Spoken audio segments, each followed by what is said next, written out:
What's the importance of an email in your job search? Stay tuned, and I'm going to give you 3 reasons why that butterfly lover 456 isn't probably such a good idea anymore.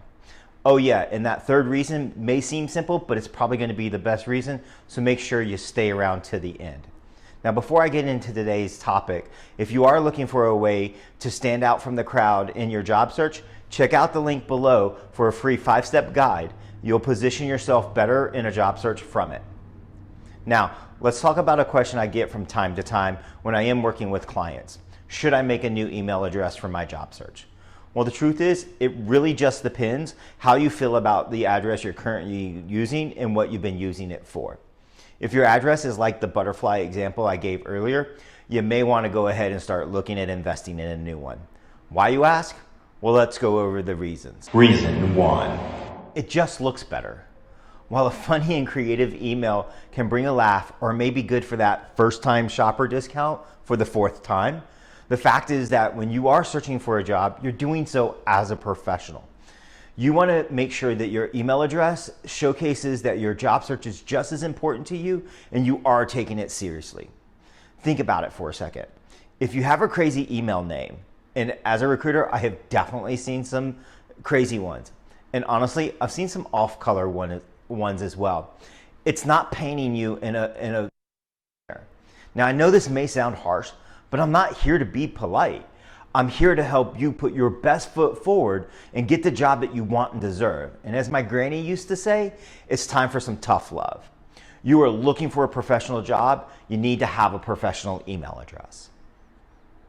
This is why I always recommend creating a professional email with your name in some fashion. That could be your first name dot last name, or it could be your first initial dot last name, or a variety of that sort. Now I know, like some Lisa Smith or Mike Adams is saying and thinking to themselves as they watch this, my name's too generic and all those combos are taken up. What should I do now? Well, your first inclination may be to be a monk and leave the situation, but I digress. It might be to use your birth month and year. And as Lee Corso may say, not so fast, my friend, which brings me to reason number 2. Reason 2. In this day and age, using personal information is never a great idea. Identity theft is made a little easier with that basic of an email. I would recommend using maybe the numbers of an old street house, an old one, not your current address. Remember, let's be safe. Or a friend's street address, as long as it's not yours. Maybe the jersey number you wore in high school, or maybe a favorite athlete.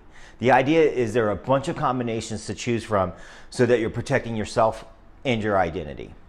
Keep your birth month and year out of your email. It's just safer. You can find other numbers to use that will allow you to get an email to stand out. And again, speaking of standing out, don't forget about that free guide below as well. Now, let's go on to the 3rd reason. Reason 3. Let me paint a picture for you. You lost your job. You're desperately looking for a new one, and you come across the job of your dreams. You take your time and craft the perfect resume. You are changing your resume for every job, right? You go to the website, submit your information, and you wait. You wait, and you wait. Then you get an email that says something like, we tried reaching out, but we didn't hear back. And so we're moving forward with other candidates. And you're like, well, how did I miss this email? You look back and there it is, an email from the company looking to set up a phone screen nestled between the hotel deals, the free shipping offers, and that buy one, get one email. You get a little upset. Well, why didn't they call? Well, let's address the second part of that scenario. Yes, it would have been nice for the recruiter to call you, but the fact is 2 things.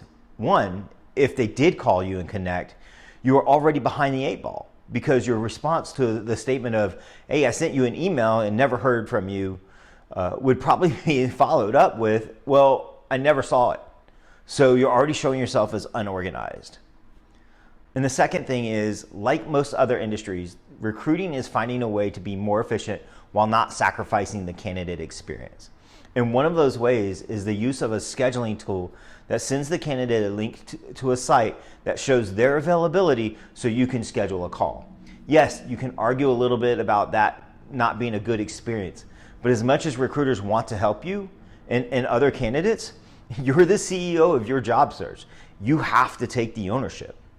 Now, the first part of that scenario happens way more than I liked. But in my experience, I have had it happen often. I've sent multiple emails to candidates and never got a reply.